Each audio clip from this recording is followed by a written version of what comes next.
Welcome to GeeK KetchUp. I'm Kyle Eckert alongside Chris Heck. We're two lifelong friends with a passion for all things geek. Whether it's gaming, movies, television, wrestling, comics, whatever. If it's nerdy, there's a good chance we're into it. You are listening to Chapter 13 of Season 1. Today, it's back to comics as our X-Men highlight continues. The Dawn of X books are wrapping up their second story arc, so Chris and I will give our thoughts on what's been happening. Then we're taking a deeper dive into a series that has absolutely blown us away, the Image Comics Dark Fantasy Dive. Fair warning, there will be spoilers ahead. Before we get started here, Chris and I would like to take a moment to say thank you for listening to this chapter, and thank you to everyone that's been listening. There's a lot going on in the world right now, and we appreciate you choosing to spend your time with us. Hopefully everyone is staying safe and healthy. Also, we hope that in this short time you're hanging out with us, it's a nice break from the high stress we are all experiencing. Usually this is the part where we ask you to spread the word about GeeK KetchUp on social media and to stay saucy. Instead, I'll ask that you spread the word on using common sense, smart social distancing, and to quote Braun Strowman, remember to wash those hands.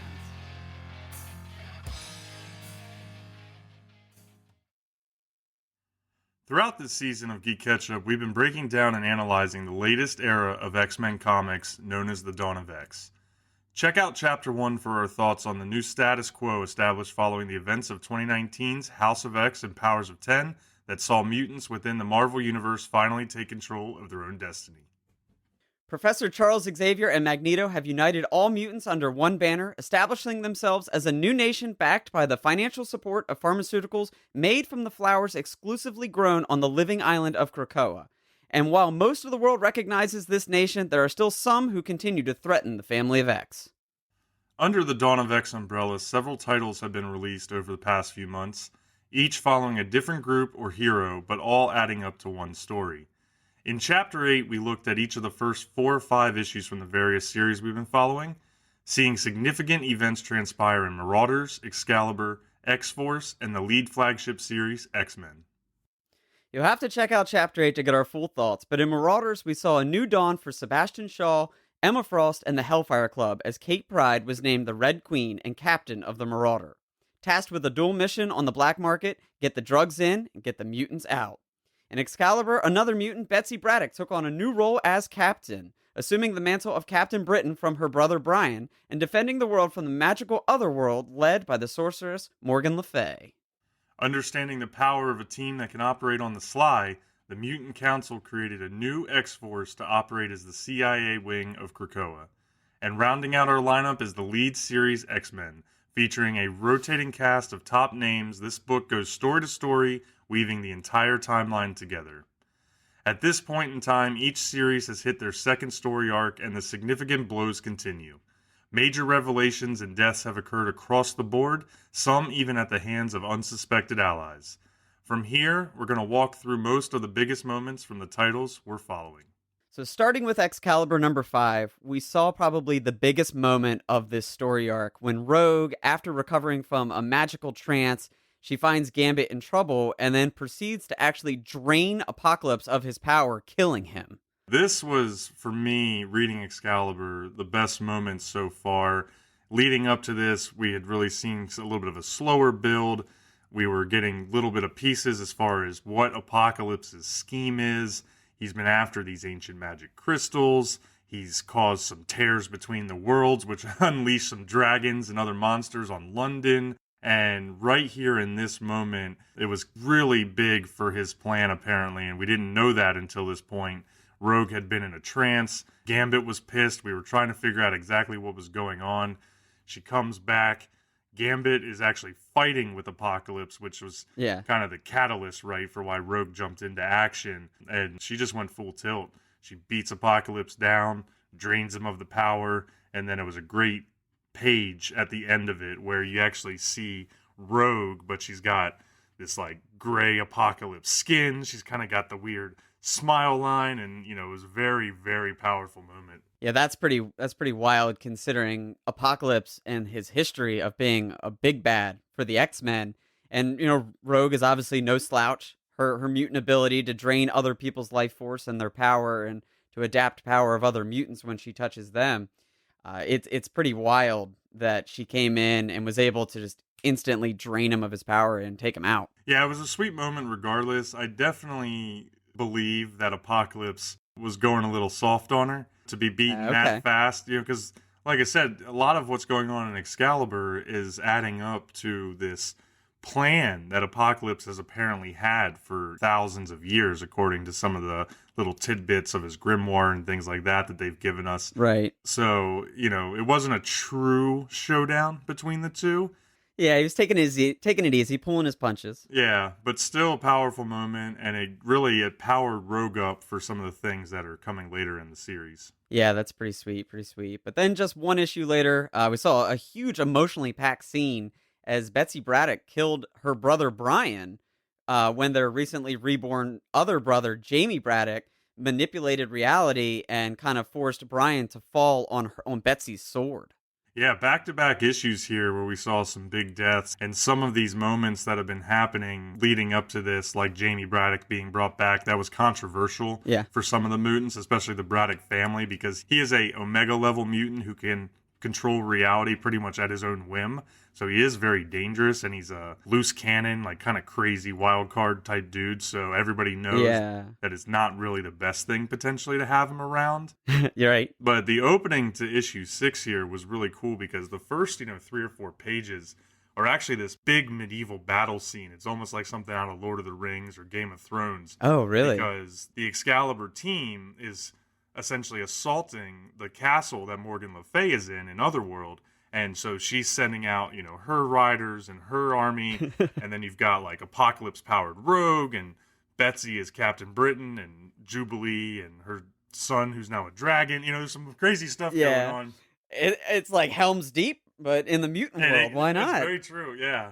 And what it all kind of comes down to after they hit this standstill is Apocalypse comes in once again now that he's been reborn. He got prioritized with the hatchery because he's on the council.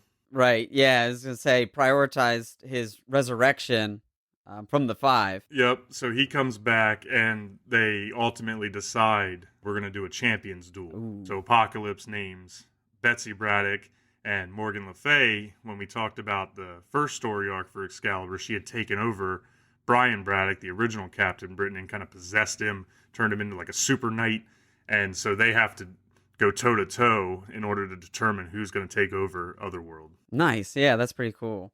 Well, we did mention it. Apocalypse does get his prioritized rebirth. If you're not familiar with the status quo of the mutants, they've pretty much ended death for themselves with the work of the 5. Definitely check out Chapter 1. We talk about it in House of X and Powers of 10, where mutants are basically immortal now, but we'll leave you to check out Chapter 1 for that one. But when he gets resurrected, Apocalypse begins to kind of expose the next phase of his plan, and then he sends the team on a hunt for werewolves and otherworldly beings that are powerful enough to be other dimensional conduits, which is pretty intense. Yeah, once again, everything that Apocalypse seems to be doing is definitely more in that world of magic and other dimensions and space. There's a lot going on there. It was right around this time where he starts sharing more and more of what he's actually doing with the Excalibur team, finally kind of letting them in on what he's been making them do. Right. Through all of this. And so we see that this was a really cool issue because it was a little different. We see the team go hunting for these werewolves, which are essentially like these shapeshifter alien beings. They're like humanoid, but not truly. Right. And so the team has to go team up with the Bloodstones who have the werewolves. They've been like keeping them as pets. And it ultimately kind of backfires on them after they start the hunt and the Bloodstones are working with them. But ultimately, the Bloodstone starts hunting the mutants because he realizes that would be more challenging and more fun, and he's all about, the sport of hunting. Right. How craven of him. Yeah.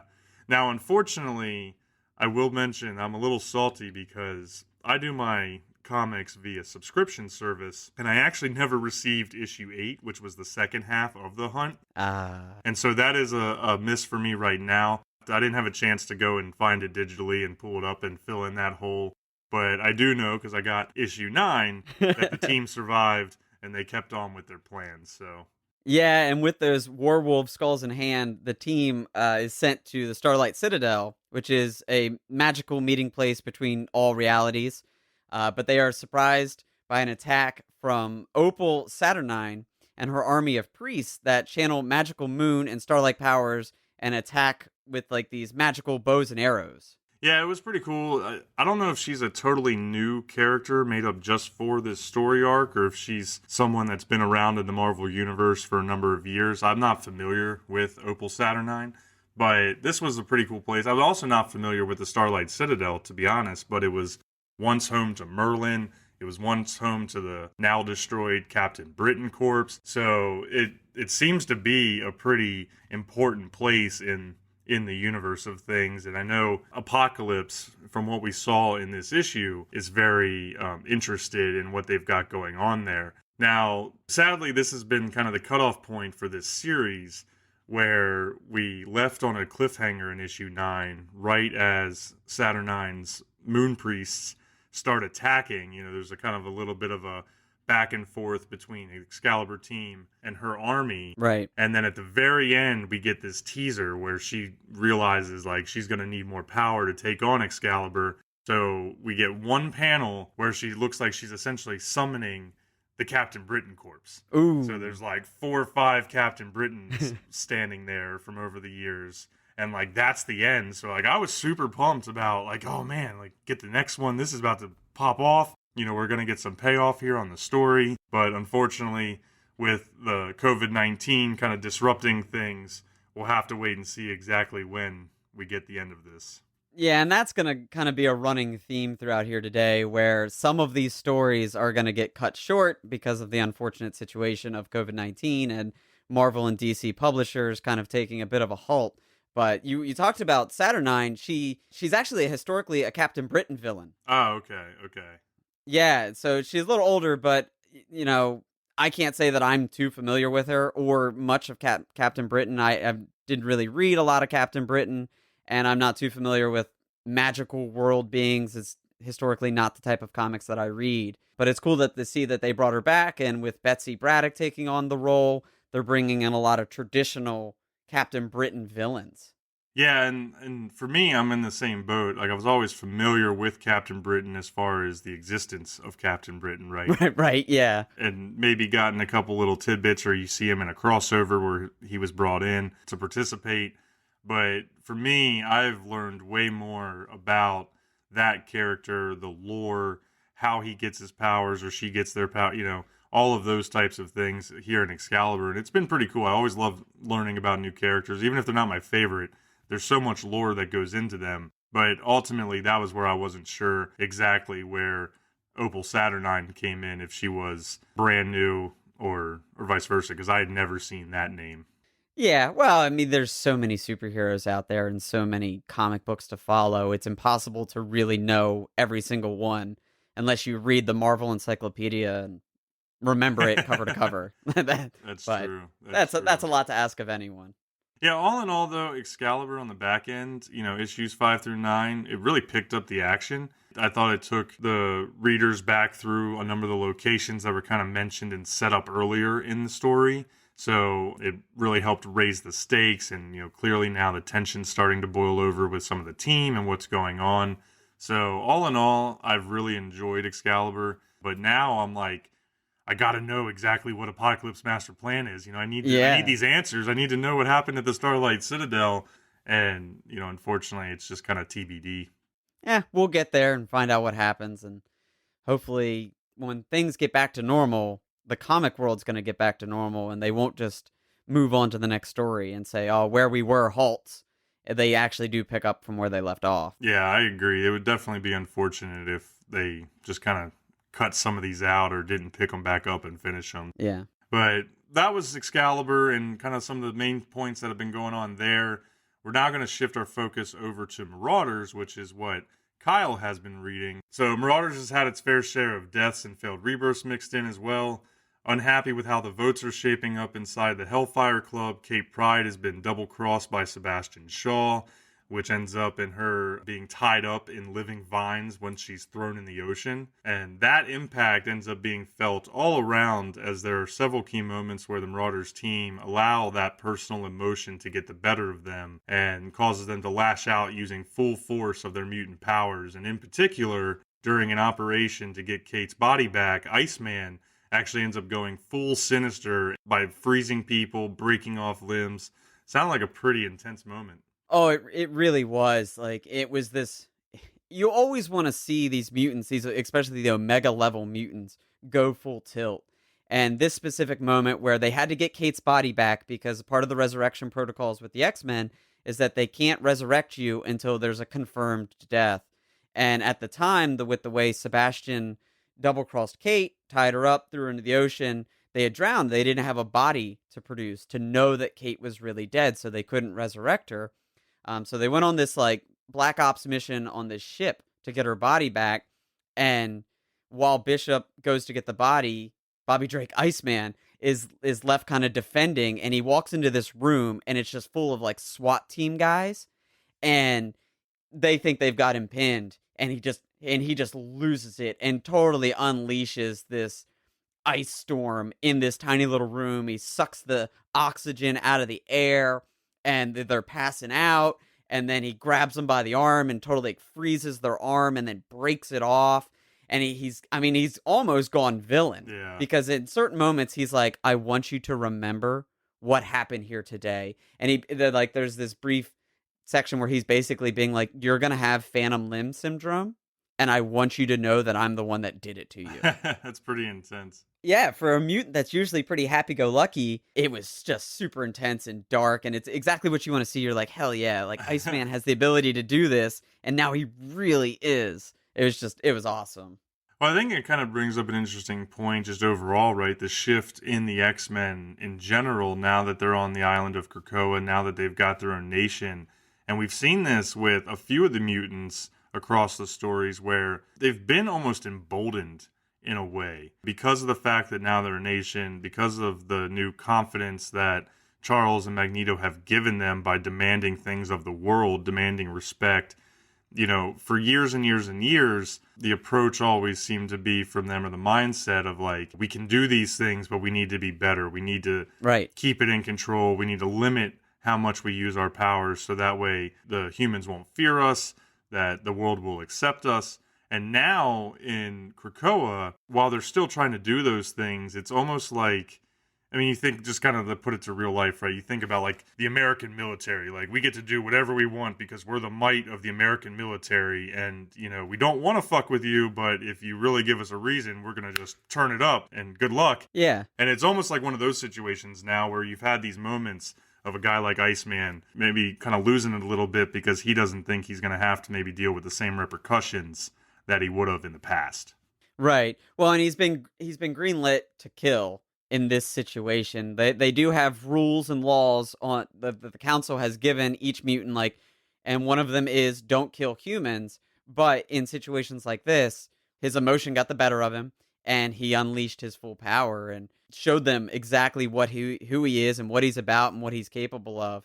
So, and that's going to happen. They're going to flex a little bit because they've been dominated by the humans for so long, and now they're establishing themselves. They're just showing a little bit of backbone. So, it's painted them in a different light, and not everyone has been totally on board with it. But I like it. I like to see them finally standing up for themselves, and they're not going overboard and killing people on purpose, but they are defending themselves. Right. Like I said, and finally just saying, this is us. Here we are. Like, we're not just going to roll over anymore. And like, we're going to go full blown. Well, it's kind of funny what came to mind as you were saying that too, just to kind of build on where I was going before, is that if you also think on the flip side, right, a lot of the villainous mutants that are here on Krakoa and are working with these guys now, they've been more in check than they normally would be. They've done very little on their side, while the heroes, the classic heroes, are having to go and make some of these decisions and do some of these out of character things. So the whole situation with Krakoa and Dawn of X has made some of these characters grow and change in some different ways, I feel. Oh, yeah, absolutely. everyone's adjusted slightly, and I like it. I just like it's a more serious tone, Yeah. and I'm really on board for that. It's almost a little bit more relatable in some ways. I think I had it down as some of my overall thoughts for the X-Men series, but to me, especially having been away from comics or the X-Men comics, especially for a number of years, I feel like it is a little bit more of that grown-up adult version of these characters that we're getting. Very relatable scenarios and character conflicts and things like that, inner conflicts, and it's elevating those characters to me personally. Yeah. Oh, I wholeheartedly agree with that. Wholeheartedly agree. But one thing we did mention there was that it was a death and failed rebirth. So we can't not mention that Kate Pride, they did get her body back. They did deem that she was dead. And then kind of this underlying story that's been happening in Marauders is that they weren't sure if Kate is actually a mutant because she hasn't been able to use the gates of Krakoa. And there's been people questioning that as to why, but she's been a mutant for so long that she's part of the family and nobody's thinking otherwise. But what has happened, kind of in the background of a couple of these issues of Marauders, is that they aren't able to resurrect her. The Five has failed to resurrect her multiple times. Okay. And it started to cause this questioning of, okay, well, is Kate actually a mutant? Which would be a slight rewrite from her history. But it is notable that, she's not able to use the gates, so she has to travel by ship. And then now the resurrection protocols aren't working correctly. So something's up here, and her death could prove to be permanent. So have they revealed any information in Marauders then around that? Do they have any theories other than that she might not be a mutant? Are there any other theories or comments that were made as far as her situation and what that could mean for like greater mutants overall, or like, has anything else come up yet? Not specifically for Kate. They have mentioned that there are mutants out there that can't use the gates, and that's what the Marauders are for, that they'll go get them by ship and bring them back to Krakoa, but not specifically for Kate. Okay. Nothing has been, oh, she's not a mutant, so what does that mean for us? What does that mean for her going forward? But we'll see. Yeah. Well, it's interesting because there's a lot of pride and hubris that comes with Xavier and Magneto and a lot of the mutant plans over the years, right?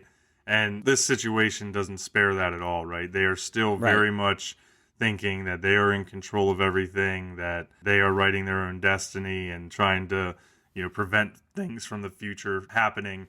So it'll be interesting because some of these moments like this, it's not stuff that's going according to plan for Xavier. Yeah. And so it'll just be, we'll have to see how they unfolded, right? And to see what the repercussions are. Oh, yeah. And this perfect idea that they had for being able to cheat death and live here in peace, that's probably not going to fully work out.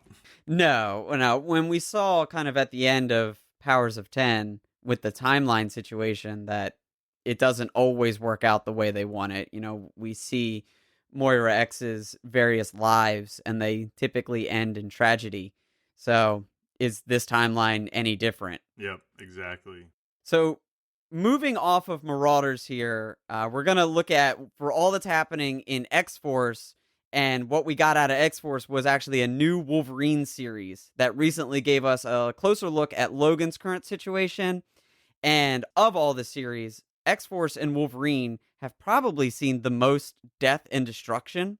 In fact, X-Force number 1 kicked off with the assassination of Charles Xavier, and then it's later revealed to the reader, but not the mutant world, that Charles actually knew it was coming and let it happen. So when we talk about how the X-Men have had this air of superiority, Charles is there to remind them that things are fragile and things can go wrong.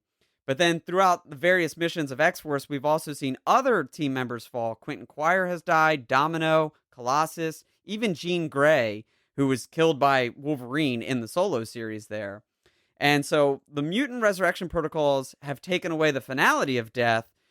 What we're seeing in X-Force is this lasting mental damage that's done to each of these mutants, that they're dying and resurrecting over and over, and the scars of their death is still there.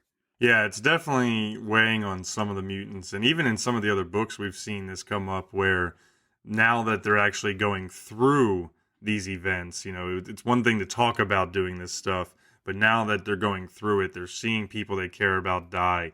They themselves may be dying and coming back, and what that toll is taking on them mentally, physically, etc. So it's a really interesting dynamic because, it's really, really difficult to cheat death. And there's almost always, no matter what story you're looking at, what lore, the idea of cheating death comes with consequences. Absolutely. And it's something that Wolverine and Logan has dealt with for a long time. He talks about the mental scars. Like, obviously, his body with his mutant ability, it heals and he's okay. But the mental things that he has to go through, knowing that his entire bottom half was blown off or all of his skin was burnt off, like that takes a toll. And we talked about the phantom limb situation that Bobby Drake put those soldiers through. That's very much real here. If these mutants continue to die and then be resurrected, they're not going to forget like what happened to them, and that's really shown in X Force a lot.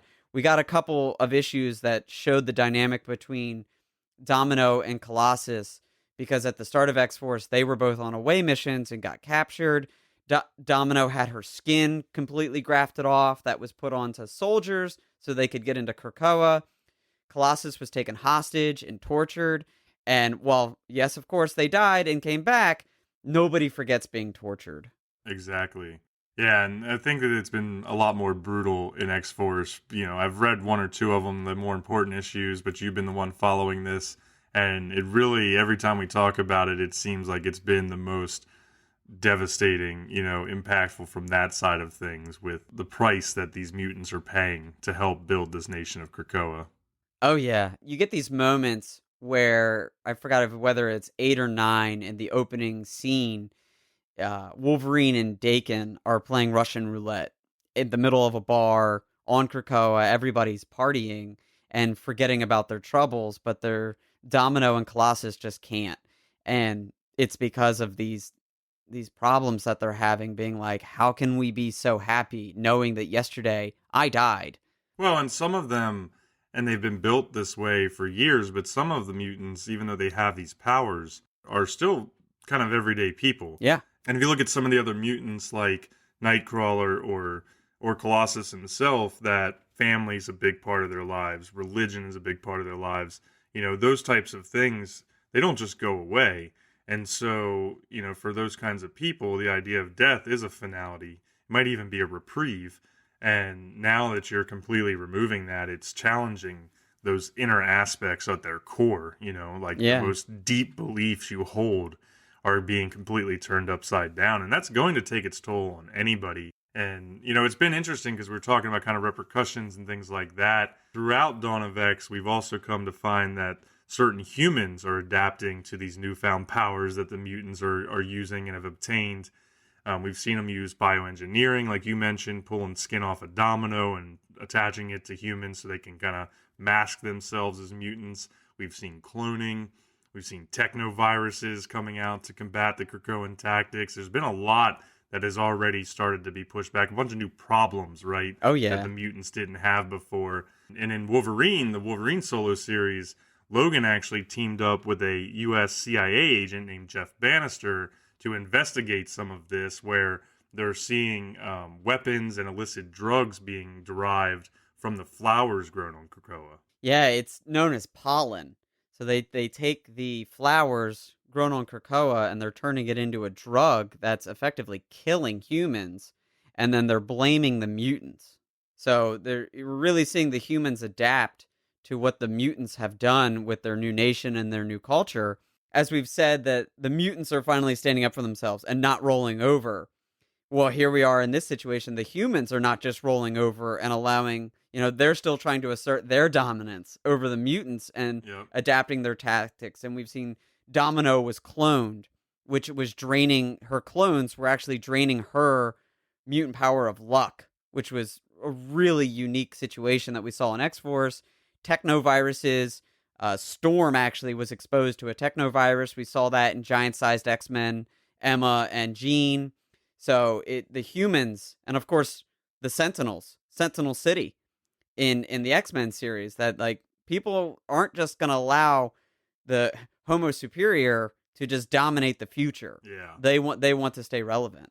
It's a constant ebb and flow, and they've definitely done a pretty good job across the books with pushing back. Every time you think the mutants are getting the leg up, then they kind of get knocked back down, and then vice versa. So I've really enjoyed what I saw in X-Force, and then really in the new Wolverine solo series, how just gritty and gruesome it all seems. Yeah. You know, it's very intense.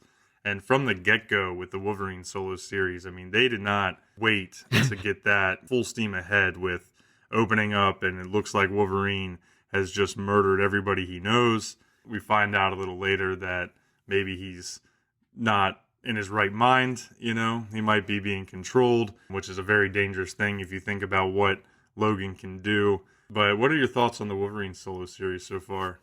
I love the direction that it's taken out the gate. Part of it does feel a little bit like X-Force 2.0, or just like a slight spin-off of X-Force, but X-Force has been so good, I'm okay with that. But I love the new characters that they've introduced as far as the White Witch. That's awesome. They brought Omega Red back. Omega Red, you know me, I'm a huge Yeah. Red fan, and that was awesome. That was like my number one moment in Wolverine #1 was finally seeing Omega Red come back, because House of 10, Powers of 10, you know, all the Dawn of X books, like I've been kind of wondering, like, where was Omega Yeah. Red? Are we gonna see him?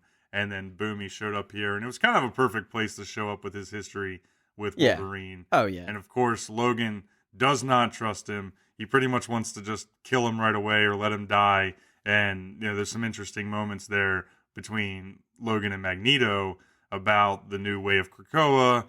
Omega Red is a mutant, the whole 9 yards, so he doesn't quite get his way at the moment. There was a lot in that issue, especially because they also go in and you find out like the vampire nation. Yeah. And that's kind of building. So not only does the mutants have this threat with what the humans are doing to push back, but given some of these shifts in the world as a whole, you're seeing other factions like the Vampire Nation try to rise up and bound together.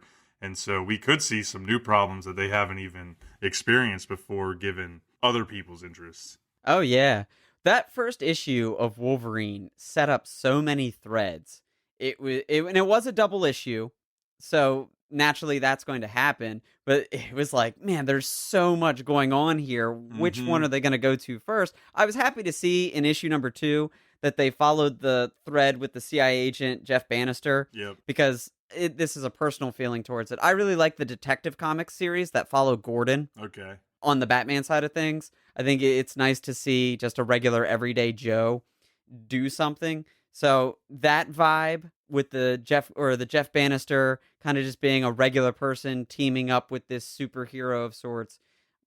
I like that. I enjoy stories like that. So I was happy to see where it goes. But then there was a bit of a twist at the end of #2 there. Didn't see that coming. I did not see that coming at all. We gave you the spoiler warning before. I'll give it to you right now. If you plan on reading Wolverine and you don't want to hear this, that White Witch plays a little mental game on Logan, and he stabs Jeff Bannister right through the heart. Yeah, killed him right there, and kind of like went crazy and took the boat over. I did not see that coming. I actually had to like stop myself and re-look at the panel because I didn't get at first that Wolverine even stabbed him. Yeah. Because it was from behind. You really only see in the picture like just a little bit of the claws coming through his body. And so I thought that at first the image was really more of like Bannister being shocked at what he was seeing out in front of him. Yeah. And then you realize, no, he's shocked because he just got stabbed in the back. And so it really kind of just escalated what was already a crazy story to start with everything they did, like you said, in issue 1. And it just turned it up to 11. Yeah. Once again, we were saying before, like, another big cliffhanger. Like, oh my God, I got to see what the next issue is going to be. And, you know, we're going to have to wait for it. But I did have a question here before we move on. Are you familiar with the White Witch? Like, is she a character from before, or? Not that I know of. I mean, that once again, we said that there's a million superheroes and a million villains out there in all the different series. But she is not someone I'm familiar with. That's not to say that she's new, but I've never seen her before. They haven't named her yet, so. They haven't named her yet. She's still just the White Witch. I think it's interesting. She kind of has, and we've seen this through a few of the Dawn of X series, this like temporal see-through type Yeah. vibe to her, where It's like almost there's like a ghost. like a ghost. A ghost is perfect. There's so many characters showing up in the Dawn of X series, like throughout the overarching umbrella of Dawn of X, that have this like ghost feel. It could be something with the future because the timelines across, I mean, ever since House and Powers, the timelines that they've been talking about and giving us in these X-Men books have been pretty big. Yeah. I mean, you're talking about spanning hundreds and then thousands of years, millennias at times. And so we've also gotten a couple pieces here, and we'll probably get into it when we get into the actual X-Men series here in a few minutes. But the one where they went to the vault kind of gave me some reason to think that there's a lot of futuristic stuff going on now. So that was kind of my thought, right, with the Okay. White Witch and some of those other characters we've seen because of that temporal look. Like, is this other aspects of the future coming back to mess with, like, the Terminator situation, right? Like, we're going to send the Terminator back to kill John Connor so that way the things of the future can't happen the way they do. I don't know. It's been a good way to keep us on our toes as readers. Yeah, definitely. I mean, timeline shifts can get old if you overdo them, but so far they've been peppered in like perfectly, and with the callbacks to House and Powers and a lot of the time shifts that we saw there, it has felt like the appropriate amount of salt and pepper there. Yeah. And so I did touch on it a little bit there, but to move into the last book of the series that we've been reading, that we've been following, it is the flagship title for Dawn of X and simply titled X-Men. So looking through some of the events of issues 5 through 9, I kind of just touched on it, but early on we saw that battling humans just wasn't enough for the X-Men as they keep creating these problems for themselves. And really in this main series, one of the things that we see is that the team releases a child of the vault named Seraphina. And there's still a lot that we have to learn about that, but in the process of trying to figure out what is going on with this vault, this character, Cyclops makes a hard call and sends away a team to Ecuador in hopes to track her. And then he sends the young team of Darwin, Sync, and X-23 into this vault. And we're not sure what it's going to be like, but it could have some serious consequences. It really could, and that's been. I don't want to start off the X-Men discussion here with a complaint, but the X-Men book has been a little all over the place. Yeah. And this is one of those, another issue where they're showing us something that is just wildly cool. Like this vault where like time and space doesn't matter, and they hinted that once you go into the vault, when you come out of the vault, it could be thousands of years, which is why this young team was selected, because their mutant abilities give them the green light and the okay to kind of go into a time situation where if they came out and it was thousands of years later, they'd be okay. But this was like a one shot. It was its own issue that they haven't come back to in the 4 issues since. But yeah, the things that they addressed in this issue when they went into the vault and they saw the Sentinel kind of like sitting in its chair with its giant head, and they talked about all of the different things that happen with the children of the vault. There's just, my head is spinning just trying to think about it, honestly. Yeah, well, it definitely feels like something that they are going to have to come back to in the future because it struck you as extremely important, something that could be very powerful in the world, or there's some secrets and things in there that, like, I was thinking that this vault and how it deals with time and it's highly technological, I was thinking that there actually could be something that the young team brings back that helps Xavier and Magneto be able to change the outcomes that they expect of the future just because of what was going on there. And I mean, it seemed like it was like a giant computer system. Yeah. And, we think about the Sentinels and Nimrod, they're all AI technology. So just that was my theory, was that it was going to plug in at some point down the line. But what I thought was kind of cool about the end of the issue here was all the concern of time. One of the last panels is actually Cyclops talking to another character that we don't really see, and they're looking at the vault, and the character is just kind of studying the vault and watching for the young team to come out, and he tells Cyclops that it's been like 540 years. Yeah. So we know that Cyclops now has lived for 540 years minimum, but B, the kids still haven't come back out, and that's 540 years in real time. Yeah. So in the vault, it really is thousands of years. So I thought that was an interesting way to leave it off.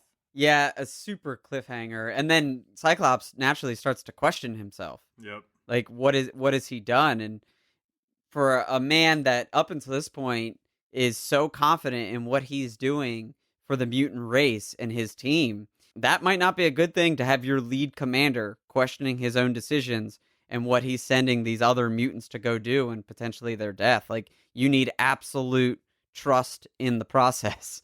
Yeah, that is true. I didn't even think about it from that standpoint. And that's really been what has been so masterful about how they've laid out Dawn of X is there's so many of those little tidbits. Yeah. You kind of file them away and you're like, this is going to show up as something, or it could show up as something down the line, and we're going to have to try and make sure we remember them when we get there. Yeah. We'll hope to see. I was going to ask you, like, what you thought of the Children of the Vault, and specifically, we said that a lot of these new characters have this ghostly look, and so Seraphina, and I'm blanking on her name, but Apocalypse's grandchild, Yeah. and now this White Witch, they all have this ghostly look to them. Do you think there's any connection there that Seraphina maybe is an Apocalypse grandchildren? Maybe that's what the Children of the Vault are? That's where I've been going so far, just because of those similarities, those little clues that we've been given. There are only things that kind of tie together here. Right. And Apocalypse is so old, and you think about how time in this situation right now is so fluid, and it's like, who's from the future, who's from the past, what's from the future, what's from the past. It really could be a situation like that where they are these beings of kind of ultimate power from different points in time, but somehow now they are converging in this one moment where Krakoa is coming together. That's about all that I've been able to peg on it from my personal theories. But what about you? No, I had no idea. Like, so much of that's happened in these books. I'm like, I can make a pretty solid prediction. But with these, I have no idea where it's going, which has been fun for the ride, just to kind of let it happen and not overthink it. But it's interesting, like, Apocalypse has this larger plan in place going in Excalibur. Well, that too. And it wouldn't be too much to see it trickle over into the other Dawn of X titles down the line, because from what they've said, this is a series that they have planned out for years. And then, of course, we're see what happens with the summer event, Swords of 10. It's Swords of X, but Sword of 10. Either way, on how it'll be pronounced this summer. Like, hopefully that gets to happen and might shine a little more light on this overall happening to the mutants and their world. There's definitely a lot more that we don't know yet than we do know, I feel, at this point, because it still is fairly early. Even though there's a ton of books, 9 issues in on most of them, it's still fairly early based on what Marvel and Hickman has told us that their plans are for this with the X-Men. And like most comics, we'd love to see this go 100 issues plus to give us a full, totally, don't reboot the universe again. Please, Marvel, please. Right. But we touched on it that even within Krakoa itself, dissension begins, and it starts with Mystique, because she no longer wishes to play by Xavier and Magneto's rules. They're refusing to resurrect her wife, Destiny. Even though they're asking her to go on these away missions, they're asking her to do these things, they won't resurrect Destiny because she can see the future and she'll be able to see that they inevitably fail, which will break everything apart. So Mystique no longer wants to be a part of this society where they're asking her to do things, but she's not getting what she wants, and it seems like everyone else is. And then also a little more dissension, as we've seen some others that have started to question the Council's way, and especially how they're handling resurrections. We saw in issue number 7, the Crucible, which is this intense way of testing mutants that lost their mutant ability during the events of House of M.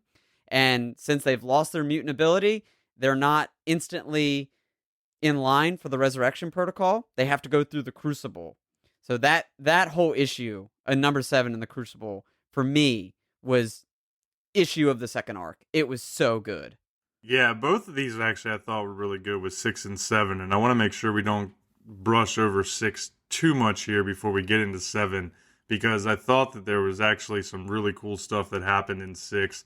I've really enjoyed when they fill in the gaps.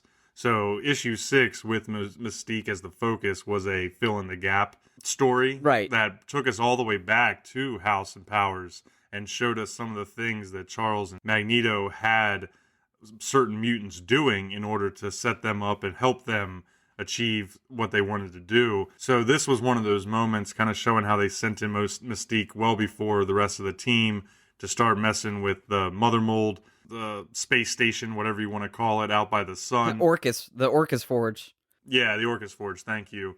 And I thought that another one of the moments that was kind of tucked in here in this issue, easily overlooked, but I think is going to have some serious power down the line, was that at one point when Mystique comes back from her mission and she's telling Magneto that she ran into Nimrod, or she saw the plans for Nimrod, which they didn't expect to be for, hundreds of years in the future. Yeah. Magneto asks why she didn't just take care of it, why she didn't kill the person working on it or whatever. And the only response that Mystique gives Magneto is, "We have laws." And Magneto replies, quote, "Not for that and not for them." And then they move on. They don't answer, Mystique doesn't give him any more information. They don't answer exactly what was meant. But to me, it seemed like she was insinuating that Nimrod was created by a mutant and not by a human. Oh. See, I guess I didn't take it that way. I took it as, we have laws to not kill humans. So that's why I didn't just up and murder someone. Well, I mean, that's what she was, I think, trying to say in a way. But Magneto's reply was, "Not for them. Yeah, not for them. Yeah, not in this situation. You should have been greenlit." I just thought that was interesting. And maybe I took it wrong compared to what they're going to do. But to me, I was like, whoa, they've always operated under the assumption that the Sentinels and the Nimrod program, all that came from a human, but maybe it didn't. I know. I've never thought of it that way. That would be really, really intense, especially because we've seen, as we said, there's a lot of dissension within mutant culture. Mr. Sinister's always doing his thing on the sly, and we know from Powers of 10 that there is betrayal from within. And I've never even thought that the big betrayal, that the actual Nimrod would be a mutant that has sold out their kind to the humans. Yeah, it's possible. We'll definitely have to wait and see what happens. But that's my prediction there based on that one line. And so I didn't want to just skip over that because I thought that it just could be one of those moments where that issue is easily overlooked. Yeah. But then it circles back and it could be like, well, bam, we told you what was going to happen, or we told you what the answer was, all the way back then. But when we get into, the next issue that comes out with 7 and the Crucible, it kind of just like wipes it away because that was so deep. And we see not only what the Crucible is as they go to do the first ever battle, but we watch this whole storyline unfold as Cyclops and Nightcrawler are kind of walking around the island of Krakoa. They're exploring some things. They're talking about the mysteries of the world and really the challenges of the soul. Yeah. And Nightcrawler brings up how he's just filled with more and more questions every day that goes by about, are we doing the right thing? What happens to your soul when you die? Kirk is very, very religious, and he might be one of the only characters that's truly even thinking about these things. Oh, yeah. I mean, he is. That's a huge part of his character, and we've seen it come up in the past, especially in his conversations on the away mission with Logan back in Powers, where Logan was wondering, he questioned him, what will happen to my soul? What happens to people like me on the things that I've done? And to me, it was this, like I said, for me, it was a moment where they aren't so sure if what they're doing is right. And we saw it like Cyclops questioning himself back in 5. And now Nightcrawler possibly questioning what they're doing here with the Crucible, thinking that it's too far. There's a lot of people that seem to be uncomfortable with how the Crucible goes down. Right. Well, and even with the resurrection protocols, there are people that are worried about what's happening there, and you get some of it from Nightcrawler here. But when I was thinking about this and starting to add up some of the little pieces, right, even with those, we've seen Pyro going a little bit crazier each time, Yeah. giving himself face tattoos and things like that.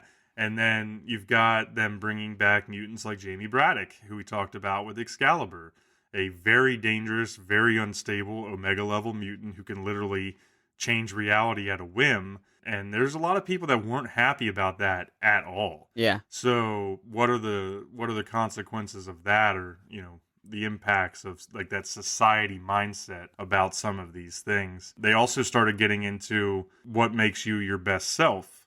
If you remember that at one point, him and Right. Cyclops are talking about, well, some would argue that my best self isn't even coming back with the powers I was given. My best self might be coming back with Magneto's powers. Oh, yeah. Or maybe Magneto and Cyclops' powers. So they are starting to kind of set the stage for some other possibilities with this that we haven't even seen yet. Yeah, and they get into that conversation. They start talking about wills. And they said, I've seen, I believe as Nightcrawler says to Cyclops, I've seen the wills that some of the younger mutants are leaving, that's what they want. That if they die, they want to be resurrected with Magneto's powers or someone else's powers. And we saw in Powers of 10 in the event that they started to splice mutants. We saw mutants with multiple abilities and things like that. And the series never had a chance to come out, but Children of the Atom Was supposed to be was set to come. Right? Was supposed to. I'm not 100% sure. It looked like it was. Yeah, I think when we originally were looking at it, we thought that was going to explore some of that side of things, like what happened to some of these mutants that they did with multiple powers or different powers and how that worked out. At least that's what the art led it to believe, led us to believe. That's the way it looks. So who knows? And it's all up in the air, but I feel like I want to talk about the actual Crucible itself for a brief second, just so we can explain what that is. So as I said, that mutants that were depowered during the House of M events with Scarlet Witch, where she said no more mutants, and she wiped out. She didn't kill them, but she depowered thousands and thousands of mutants and took it down to just under 200 mutants with power. Well, those people are still living, but they're living as humans, although that at their core they're mutants, and one of them is Melody Guthrie, and she has to go through the Crucible. Now, what the Crucible is in mutant culture, you basically have to have a champion versus champion one-on-one fight with Apocalypse. Yep. It's a sword fight. No small task. No small task. Yeah, you have to have a one-on-one fight with Apocalypse where inevitably, you are going to die, but you can't just roll over. And it's essentially you have to prove yourself that you are worthy of being a mutant again. It was an intense moment because you see like this seemingly little girl, and I use that word, I mean, she's probably like a college age woman, looks like she could be a supermodel, and she's going up against this, 10,000 plus year old being who can pretty much wipe out anything if he really wants to. And he puts her through the paces, Oh, yeah. He beats her down, gives her a chance to quit multiple times, to make sure that she'll keep getting up, keep taking more punishment. And the idea of the Crucible truly is just to guarantee that these people want what they are going to be given, because it's such a big gift and there's a lot of responsibility to getting your powers back. Yeah, absolutely. But it was brutal. Like, her brother and her sister were there and watching. I mean, the entire Krakoa nation was there watching this go down, and seeing Apocalypse, like you said, basically just beat a girl, like a teenage girl. I'm not, we don't know exactly how old she is, but she's young. And, he's got this giant sword. It looked like she was working with Needle from Game of Thrones. And he put her through her paces, and it was powerful. It was very powerful. But on the back end, when it was all said and done, and inevitably Apocalypse kills her and she's reborn, everyone is very supportive. And it's this moment where she actually, she lifts herself up, and with the light behind her, and the art is just masterfully done, showing her that she's proven worthy of this gift, and moving forward should be a major player. Yeah. I was interested to see if we will get more Crucible moments throughout the continuation of the story arcs, right? Like, is it something maybe not as highlighted and specific as this issue was, where they were introducing it to us, but, will we see certain mutants here and there, or whatever, certain conflicts come out, mentions of a crucible that happened the other day, those types of things as we move along, because it is going to be a very important part of their society. And flip side too, there are people that choose not to go through it, Right. and choose to stay without their powers. So I think there's a lot of questions there, or interesting things that they could do with the stories just from that aspect now that they've introduced it. And if they choose to not go through with it, do they get to stay on Krakoa? Yeah, exactly. Or are they deemed human and kicked off? Exactly. It'll be some interesting stuff. Not much time was left for questioning, though, after the Crucible, as the New Mutants returned from an away mission through space with a brood king egg that Sunspot stole from the Shi'ar Empire. So this kicked off issues 8 and 9, and we believe it will directly tie in to the Marvel Universe larger story, the Empire event. And this one was pretty wild. Like, he comes back, the New Mutants come back with this brood egg, and they weren't 100% sure what it was, but then it also brought with it the full force of the brood, which is like this alien society that seemed to spawn themselves and just consume. Yeah, they're a hive, like almost like crazy locusts. Yeah. Alien locusts, in a way. They've got hive mentality. They communicate as one organism, and they number in the trillions. Yeah, it's wild. And we've seen a few of those throughout the Dawn of X series. Once again, dating back to House of X and Powers of 10, we saw the Phalanx there towards the end, which was a hive mind society. And here we are seeing yet another one. But this one, issue 8 introduced them, and then issue 9 took it a step farther and showed you the history of it. Yeah. And the fact that the Shi'ar, or the Kree, excuse me, found the brood and what this society like is and how they consume and the hive mind mentality. And then they adapted a king egg, which allows one person to control the entire hive. Yeah, that was pretty cool. I will say, when I first got issue 8 and read it, it felt super out of place. Yeah. Compared to the other issues so far in X-Men. But some of that is because we aren't reading every one of the, 15 titles that are out there for the Dawn of X. There was probably some events that happened in some of the others that helped tie it in here. But ultimately, it turned out to be a pretty cool issue. As the brood comes into Krakoa, there was a really good battle scene there, right? As the X-Men and the mutants are figuring out, like, this egg that we brought back is not just a souvenir. Yeah. It is, it's a threat in its own way. But I remember when I was first getting into it, and I was kind of like, where did this come from? Oh, yeah, it's totally out of place because for, 5, 6, 7, we're getting mutant-based stories. And then, boom, out of nowhere, it's this intergalactic Guardian and Kid Guardian show up. All these, universal galactic characters are just here all of a sudden. And I mean, that happens with events. When you have title-wide or publisher-wide events, that's going to happen. All of a sudden, your books are just going to stop. But it did. 8 seemed super out of place. But then 9 filled in the gaps, and it was pretty cool. It did. Still, I enjoyed it, especially as a 2-part. It all made sense, and like you said, it sets up some bigger, wider-reaching events than just what's been going on in Dawn of X. I thought it was really funny at the very end of 9, when they're fighting over the king egg, and the X-Men are taking it off planet, trying to get the brood to follow them away from Earth. And in the middle of all the chaos, everything kind of stops, and they realize that the character Brew had eaten the king egg, essentially taking control of the entire horde. And it kind of gave me a good oh shit moment. Like, I was like, what does this mean, right? And then it ended there, essentially another cliffhanger. Yeah. But it did seem like things went from very dire with, trillions of these enemies attacking them to, well, hey, now one of our own is like the leader.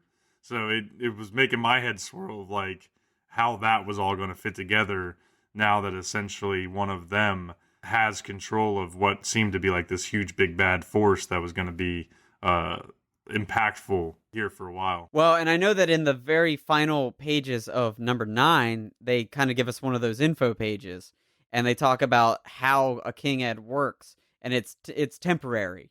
So we will see that. Oh, that's right. That, yeah. That's So right. Brew has eaten this egg, and he will get temporary control over them. But it ultimately, like, when it wears off, they're gonna come for him. Good point. So, It's like that you take mental control over somebody that's powerful. When that mental control is gone, they're going to be pretty pissed and they're going to they're going Yeah. to start coming for you. But Brew as a character, and it's just like you said, it's the downfall of not being able to read 15 different X-Men titles. He debuted in New Mutants, Okay. or at least first showed up there. So maybe that'll be a trade pickup for us later down the line. And Jonathan Hickman is also writing New Mutants on top of the X-Men flagship series. So I'm sure that's why everything is interwoven Gotcha. on that side. That makes more sense. Yeah. So while the comic community seems to be split on the overall direction of Jonathan Hickman's vision for the X-Men, we can't get enough of it. It feels like a fresh new take with quality seeds being planted for future portrayals and universe-wide consequences. We are excited to see where these roads lead us. With the recent success of the Final Fantasy VII Remake, we reached out to the GeeK KetchUp community and asked what video games from the past would they most like to see completely remade. After receiving more than 120 comments across social media and a whopping 65 different games being called out, we tallied up all that received more than one mention and ranked them into Kyle and I's top 10. 10. GoldenEye, classic N64. Everybody loves it. Slaps all around. 9. NES from 1985, Paperboy. 8. The Punisher, PS2 version from 2004. 7. Def Jam Vendetta. Not Fight for New York, the original Def Jam Vendetta. 6. Manic Mansion. NES, 1987. I was just a 1-year-old pup. 5. Double Dragon. Oh man, Double Dragon. 4. The lost game of the PS1 era, Legacy of Kain, Soul Reaver. 3. Contra. The original Contra. I won't fight you, but 3 is better. 2. Chris and I love this game. 1993, Zombies Ate My Neighbors. 1. It could only be this one. Please, please, please remake it. The Legend of Dragoon. PlayStation 2000. It got lost in the mix of those Final Fantasy VII, Final Fantasy VIII years. Remake this game. Published by Image Comics, Die is the creation of writer Kieran Gillen and artist Stephanie Hans. This is a dark, gritty, and violent story that follows a seemingly normal party of friends as they are transported into the world of Die. Back in Chapter 8, Kyle and I talked a bit about Volume 1 of this story, and today we are discussing Volume 2, which is issues 6 through 10. If you haven't heard our initial thoughts from that chapter, then we suggest you go and check it out. But for now, we're going to jump back in and break down one of our favorite current non-superhero titles. Yeah, definitely go check out Chapter 8 where we talk about this. I'm pretty sure I said it this exact same way, and I'm going to say it again. I fucking love this book. It's so good. Every part about it is just so good. The dialogue, the art, the ideas behind it, the world that they've created, it's just on point, start to finish. I couldn't agree more. I was trying to think about if I really wanted to say this or not, but I think that at this moment in time, Die is my favorite comic that I'm reading. And, I've been getting them in the volumes or the trades, so I'm getting it all at once. But across the board, character development, what we're seeing these characters go through, the world that has been built here, the influx or injection of a lot of the Dungeons and Dragons classic RPG elements into a story like this. It's hitting on all levels for me. I thought that Volume 2 really, kind of the way I described it was like it increased the difficulty. If you think about that, Yeah. right? It upped the ante, it upped the stakes, it got harder for the characters. All of that, it put them into much more conflict and danger than Volume 1, and they're still continuing to be confronted with the decisions that they made the very first time they came through the Die world. And so, it really hit on all cylinders and continued on pretty much where Volume 1 left off. I thought that they went a little bit of a different route, where, like, at first I remember feeling like some of the character development was lower or less emphasized when I first started reading Volume 2, but then that kind of picked up as we went along too. So I ended up being very happy overall. Yeah, Volume 2, you're right. Maybe in that first number 6, they didn't quite go into the deep dives in the characters that we saw in the first volume. But eventually that did start to happen. And I love when they do the backstories and they show the parallels between what's happening in the die world and what these characters experience in the real world, and the way it goes back and forth there. Yeah. But you're right. Number 6 picked up right at the end of number 5 with Glasstown being destroyed. And I just love that the emotion that we see right out the gate with this book, and especially the realness that's given to the character of Angela, Yeah. who's the Neo or the cyberpunk and things like that. And she's immediately put in this very difficult situation where the party has been split apart, and it's her, Matt, the Grief Knight, and Ash, and they need to escape this area, but they need to do it with Fairgold. And she is immediately put in this situation where Fairgold powers her and the various abilities that she has, and she has to make this hard decision where, like, a big part of story 1 was Case, the dog that she had resurrected and continues to bring back, and she wastes Fairgold on Case the dog. And here they are in the situation. Well, they need Fairgold to get out, and Case is kind of just extra weight. Like, they don't need Case. Yeah, but she does. But she does. She emotionally needs Case to get through this world. And I love it. Like, it just hits all the right notes for me. That's really the number one thing that I have here on Die in general, is that it is so focused on the characters and the character development. That's why I was so worried at first when I first got into Volume 2 that maybe they weren't going to go that deep, and then they circle back and we get some really good highlights of each of the characters throughout the next few issues. But to me, that's the most interesting aspect of the entire book, is because they've done so well at creating relatable characters, at creating characters with lots of depth, and they've got both the real world version of them, which most everybody kind of relates to from one way or another, and then you have their avatar version essentially in the die world. And some of those things are crossing over each other, some of them are similar. It's just, to me, that's been the most interesting part. But even the world and how they bring it to life is done very well. The art in the series is really clicked with me. It's very minimalist, Yeah. and almost like simplistic. It makes me think of like oil drawings or chalk drawings. Yeah. But it's still so powerful. The details that Hans puts in when she does always seem to be perfect and very important, or like, just the way it's done. It's not everything is perfectly detailed out. The backgrounds might be kind of vague, or just a color, like a color of green to show that they're in a field, or something simple like that. But then it allows you to really come in and focus on, oh, well, maybe this piece of their suit or this weapon that they use or whatever it may be.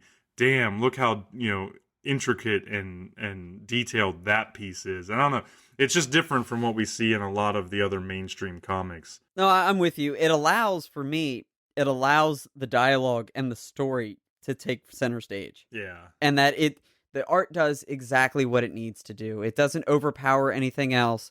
It supports the story and the situation. And that's what I've taken out of it. Like, yeah, you're right. In the bigger panels, when in the high action scenes, she definitely gets to show off, and it's incredible. But for the most part, the book is centered around the conversations. Exactly. Like you said, minimalist is I hadn't thought of it that way, but it's a perfect description of what is going on. That's not to say that it's not good, because it is. It's absolutely incredible and stunning, but it perfectly matches the tone of the rest of the book. For sure. And we did see some of these things taken further. We obviously got a good introduction into all the characters in Volume 1. But what I did like is ultimately they took all of them to a level deeper than what we saw. You mentioned Angela's desperation and handling the fair gold and her dog, and who can't relate to having to choose whether or not, you keep your best friend companion around, your little puppers. But we also saw things like Matt the Grief Knight. We got to see him go to this temple where there were other knights that were very similar to him. And what I thought was cool was We got to see that there was actually a choice he made Yeah. in which weapon he wanted to use and essentially which emotion he wanted to use for his power. And, we see one that's based on anger. We see one that's based on love. We see one, they show these different glimpses of these weapons, but Matt chose the sword of grief, which allowed him to channel everything that had happened to him in the real world in a way that makes him almost more powerful than anybody else. Yeah, and to speak to that scene, he confronts three knights of joy.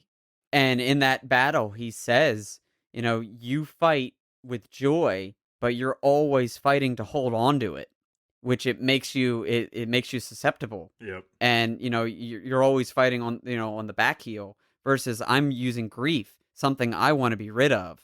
Like I don't want to feel depressed, and that constantly makes me more powerful because I don't want this in my life. So I'm fighting to get rid of it. Yeah, he channels it into like one giant blast. He devastates everything, and then he's like moving to the next situation. So I thought some of those things were really cool. I also liked learning that Ash, the dictator, one of the main characters, who is a female in the Dai world, but a man in reality. When you find out that she actually had a child, Yeah. that really, I thought, took that character to another level, because in volume 1 they do address the conflicts of sexuality with Ash, being a man in the real world but a woman here, or a woman here. He had a relationship with a man, but then to take it that step further and realize that he also birthed a child. Yeah. I was like, holy shit. Yeah. Like, what is going on in this guy's head, whether he's in the real world or this world? Like, think about the internal conflicts that are going on with him. Yeah, and they touch on that a little bit because something that happens to him in the real world is that he and his wife can't conceive. Yeah. Or they said they waited to conceive and then they waited too long and then couldn't. Yeah. And he can't tell his wife. Part of the limitations of going to die and then coming back is they were bound to not be able to speak about it in the real world. So he couldn't even share that with his wife. It was just this turmoil that he felt within himself, that almost guilt that he had this child in Dai and wasn't able to have one in the real world. That was true, and I'm really excited to see where they go in the third arc with Augustus, which is Ash's son, excuse me, in the powers, because they kind of hint that Augustus is like part god and has a lot and is very threatening to the world of Dai. But so people limit him and what he can do. Right. I think he could end up being a major player, and how they utilize him. But I don't want to skip past it because it ties in with Ash and it ties in with what we saw with Angela as the Neo and Matt with the Grief Knight. One of the cool things that they also did was a little bit of backstory on the characters and the roles that they fill, and the limitations of a Neo and of an Emotion Knight and of a Dictator, because it is an RPG and you can't just be all powerful. Right. You pick a class and your class has strengths, but your class also has major weaknesses. So to get a deeper dive into that was super cool. I feel like we're still very much just in the prologue of this story. Like this is something that could run for a long while. And, because of how deep everything is that they're setting up, by the time I got to the end, I really just still felt like, okay, well, this was the prologue. Now we're at the starting point of what this story is really going to be. And it's all because of I think just the fact that they've been so focused on those characters and just kind of establishing their roles and abilities. And now it's like, okay, we can go and really see them using them and living them and doing what they really need to do to move forward. I don't know if you had any thoughts there. No, I'm with you, and I'm excited to see it as well, because I think you're right. In these first two volumes, it's been world building and exposing these characters and who they are, both in the real world and in Dai. And at this point, we know everyone's backstory as far as where they were when they were teenagers, where they were as adults, what they were in Dai, and what their powers hold. So, like, boom. The world is established. We know. Exactly. Now we can get into the nitty gritty and actually get lost in the world of Dai. Maybe a better way to put it that comes to mind is like this was the tutorial. Yeah. And now we're going to play the game. Yeah, sure. But I couldn't get enough of it. I read all of Volume 2 pretty much cover to cover. in I think 2 sittings. Like I in one day though, like I started it and then I couldn't put it down because I just really enjoy it so much. It hits on all the notes. I mean, it is intense. There is a lot of conflict going on between the world, between the characters. So the tension is continuing to build, and you know that there's just bountiful action scenes coming our way Yeah. with how much war and destruction and death is a part of this world. Yeah, and that's actually something I hope that we get more of in the future because so far the focus has been on the dialogue and the story and building, and they've left out a lot of the high action scenes. So there's a moment where I believe it's in number 7 where Chuck, the fool, Isabel, the Godbinder, wants to basically punish him for being an idiot, and so she uses one of the gods to punish Chuck. Mistress Woe. Mistress Woe, thank you, yeah. And she calls down a Titan later. And Chuck just, he knows what he's got to do. He's got to take his sword and he's got to take down this giant Titan, which basically looks like the Iron Giant. Yeah. Like more or less, it looks like the Iron Giant. But we don't get to see it. It's like the first panel is him walking into the fight, and then the next time we see him, he's basically standing on top a conquered giant, and it's like, oh man, I'm so ready to see these battle sequences. Yeah, that's how they've handled most of them so far. Has been brief. It's just teasing us with what these people were able to do. Another moment that came to mind on those lines was Ash, the dictator. You know, and a dictator's power is that they can essentially compel people to do whatever they say. Right. They can use their voice and their words to just instantly take control of somebody, essentially, or make them go do their bidding. And so there's a moment where Ash comes up against a few other, probably less powerful dictators. And it kind of blew my mind because all she had to do to end the conflict was she told one of them, you know, to quote, love her without limits. And the character, the enemy, just burst into flames. Yeah. And at first I was like, well, why the hell did she burst into flames? But then you start to think about it that way, like, if you truly love somebody with no limits, you know, they talk about your heart's on fire. Right. And, you know, you feel like you're going to explode because you just want to be with them and all. And, like, literally, this character exploded. No, it's I didn't think of it that way, but no, that's true. Like when I saw that, it was like, I guess my brain didn't go that deep, but it's true. Like, and the symbolism of it is just absolutely incredible. And once again, Symbolism's a good word. it speaks to what this book does, like through in and throughout, like in taking these moments and this idea and expanding it out into something like visual like that. Yeah. It's just, yeah, it's next level stuff. We can't say enough of just how good it has been. Well, and from the other side of the coin, right, as the reader, I think what this does a good job at is that all of these little moments and these character builds, they really challenge the reader to kind of stop and think, okay, well, if I was this person, how would I handle that, or what I would think about it?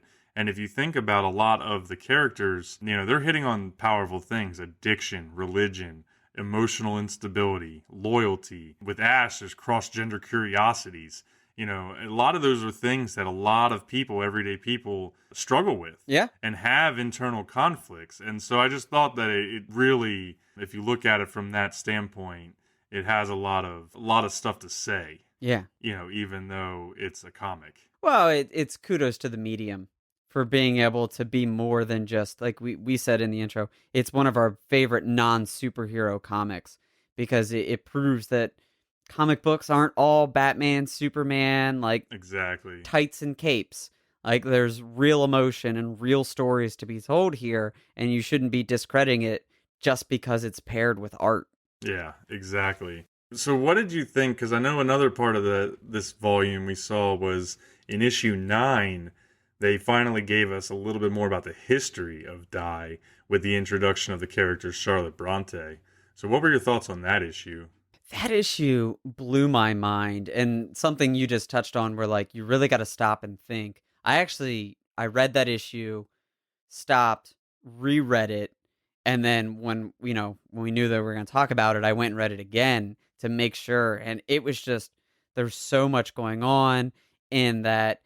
I didn't know if I necessarily took it as she built it, her and her family, because that was kind of the gist, is that her and her family built this world, her and her brothers and sisters, but it was definitely the inspiration Right. behind this world. Yeah, it left me with some questions. So in that issue, they introduce these toy soldiers that essentially these children from, say, the 1800s, if you think Sure. Little House on the Prairie, one house, dad's gone for many months, comes back, has these very basic Russian toy soldier, nutcracker looking things to give to the kids, and they start to create and build. So around who these characters are that they create for each of these soldiers. So the thing that came to mind, or the question I was left with, was, are those toy soldiers the actual source of the dye world? Or is this all simply just showing the power of a child's imagination? Ooh. Because, they always talk about, you think about growing up, like anything you dream of, you can make reality. Anything that you can imagine, you can make happen. And so just another one of those like little pieces of symbolism or whatever you want to call it. It kind of made me think, like, is the dye world real, or is it entirely fictional? Is it just imaginative, or are there darker forces actually driving what is happening here? And that's a tough question, loaded question to try to think about. Like, like, wow, I'm kind of hit for a spin here. Like that's tough. Like, because it's something they haven't totally addressed. They've been pretty vague about how dye exists, and they've questioned Soul, Right. the sixth member in the party. They keep saying that he created the world of dye, but he hasn't fully admitted that yet. Exactly. And we got in the first volume, we saw the old man walking through the war zone, and very casually, and he kind of hinted that he had started it. So that is a loaded question of how this world came to be. And then we also get a lot of questions because of the Fallen, and that's something that they question. Like, when somebody dies here, they turn into these mindless beings known as the Fallen. But they're like, how could there possibly be this many Fallen if we're the first people to be here?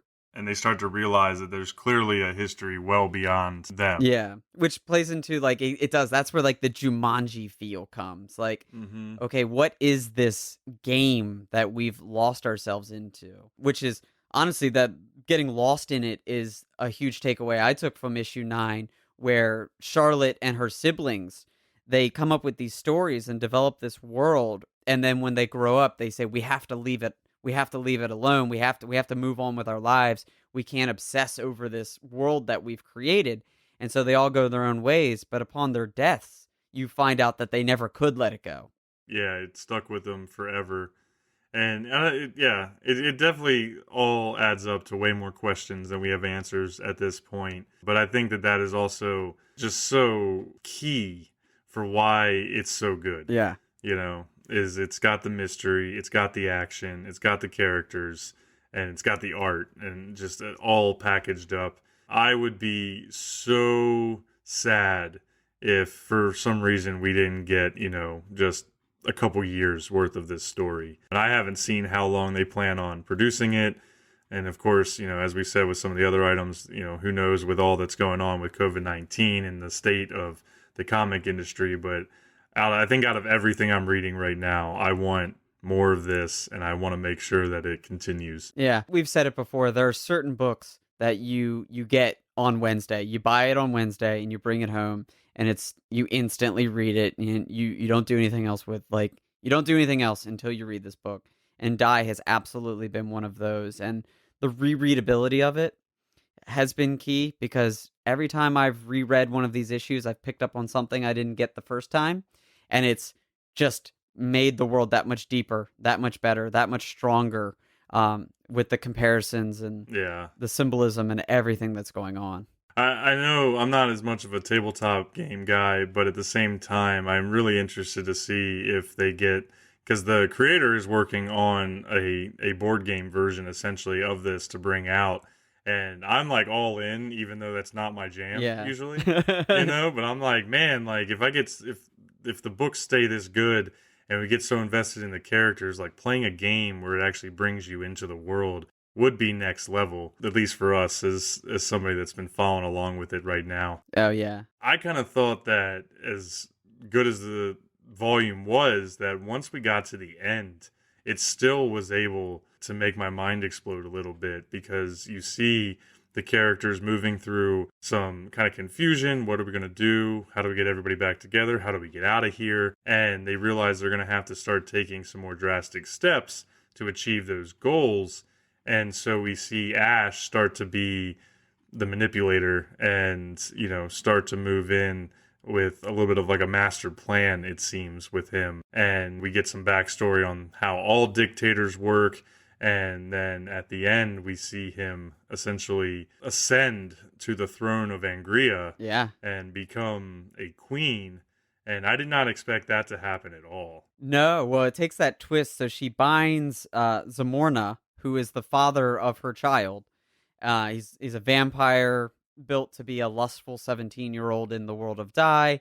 And at one point was the king ruler of Angria, which is where they are. And she kind of, Ash takes on the role of, if we are to truly get out of here, we need to defeat the game. And to defeat the game, I need to take over. Yeah. And so it left me wondering, is our seemingly innocent character here going to end up being corrupted? Is he going to end up falling into Dai? I don't know. It left with a lot more questions, because he also seems to be wondering whether or not he enjoys being a man or a woman more. Yeah. Is he really more of Ash the dictator, the beautiful female, or is he Ash the everyday normal guy back in the real world with his 9-to-5 job? Right. Which version of himself is more dominant? So seeing him go to the throne, and when they ended there at the end of issue 10 with him in charge of everybody and using his powers in ways that maybe have never been done before, it really upped the stakes somehow. Yeah. Right? Like, how does it continue to up the ante? But it just upped the stakes even more, and really I was impressed. I could see it going down the path of, like you said, like which version of himself is he going to be? And the power-hungry Ash, the dictator, could very easily get lost in that world. And once once Ash has ascended to the throne and is ruling this massive kingdom, which they've stated covers 3 whole chunks of the Dai world. So if you think of the world in itself as a giant like D&D cube, like a 20-sided die, and they hold 3 of them, which is more than any other kingdom in all of Dai. Like, if you put yourself in that position, why would you ever want to leave? Right. So I could see that going down the path of being like, the party, this volume was literally called Split the Party, but it could definitely happen where some of them may not ever want to leave. They may just settle in and say, yeah, we got trapped here as teenagers, which I'm sure was an issue when they were teenagers. Some wanted to stay, some wanted to go. That could happen again. But they can't unless they all agree to leave. And I think that that's going to be where some more of that character development comes in, because in the very beginning of Volume 1, you see certain people take once they're back, Chuck is like, yes, sweet, finally, I'm back. I'm way more important here. Yeah. And then others are just like, no, we can't be here. This isn't reality.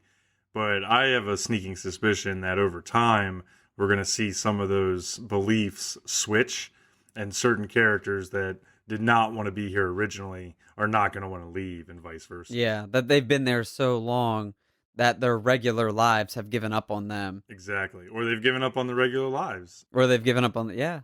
Why would you want to go back to, just being like a grocery bagger or whatever? I forget what Ash's career is, but, just think about the most like mundane, normal life. Why would you want to go back to that when you could be essentially like Cersei on top of Westeros? Yeah. It's true. Yeah, and like, why would you want to give up that power? But it is a threatening place. It is. It's very dangerous. I don't know. What other thoughts did you have here on Volume 2? I was really intrigued with the introduction of more of what they call the NPCs. And Chuck actually makes a little comment when he's chatting up 2 little dwarves who have a bit more backstory than he anticipated. And he actually turns and goes, I didn't realize you guys had a full-blown backstory. I thought you were just one-note characters. and it's funny because they just continue to speak to him as an NPC would. Right. In a video game, they just keep repeating the same lines. But that's the stuff that like is really interesting to me. And we saw it with Charlotte Bronte. Like, okay, she was a jailer here in this situation, but there's clearly more depth to that character. And I would like to see that more with the other NPCs. Get to know what has Augustus been up to Yeah. in Ash's time away. What has Zamorna been up to in the time away? Like, get full blown backstories on each of these NPCs as they were. Just to help make your point is that we also don't know a whole lot about what is causing the different conflicts between the different parts of Die. So we know that there's Eternal Prussia that has like all these robots and like mechanical dragons and things like that, and they're seemingly trying to attack everybody and act, like the warring party, coming after everybody. But we don't really know what the driving factor is behind that. We don't know what a lot of the motivations are in some of these different groups and different lands. So I think that that's probably going to be the next step along those lines, is we've got to start seeing more about these NPC characters, the lands, the motivations, and maybe that's where the next volume will focus in on. Yeah, I would love to see it. As cool as the core 6 have been and their backstories and powers and what they're all about, learning more about the world of Die is where it's at for me. Yeah, definitely a ton to come. I going back to those battles too, being that we've seen those little tastes of Eternal Prussia, I am really, really hoping that we get some seriously epic battles between a lot more of those, mechanical dragons and Matt the Grief Knight or Chuck or whoever it may be, because I think we could get some really cool art. Oh, yeah, for sure. I mean, it was cool enough to see Angela, the Neo, take over the mechanical dragon by using her abilities as a Neo. So to see full-fledged battles, maybe a Titan with a dragon and one group going against another one. We've got Zamorna is a vampire, and that they've shown that, and he definitely has abilities. So I'd like to see everyone kind of go full blown. We talked about it in the X-Men. It was really cool to see Iceman go full Omega Mutant, and I'm trying to see Matt really unleash, because at one point he did say, if I were to get sad enough and unleash my full might, I could level this city. Yeah. And I'm like, yeah. Yes, please. Yeah, they're all holding back a little bit, and so it's, we really need to see exactly how far this can go and if they're really only bound by their imagination. Yeah, for sure. Die has been an incredible series that we would recommend to anyone that's looking for a break from the high-action Batmans and Avengers-styled superhero comics of the world. The dialogue and intrigue is just top-notch. Stephanie Hans's art is on point. Check it out. Thank you for listening to GeeK KetchUp. If you enjoyed today's chapter, please remember to subscribe to GeeK KetchUp on Apple Podcasts, Stitcher, Spotify, or wherever you listen to your podcast. Check out GeeK KetchUp on Facebook and YouTube, and follow us on Twitter and Instagram at GeeK KetchUp for updates on new episodes every 2 weeks. You can find links to all these accounts in the show notes below or at our website, www.geekketchuppodcast.com. Stay saucy, you nerds.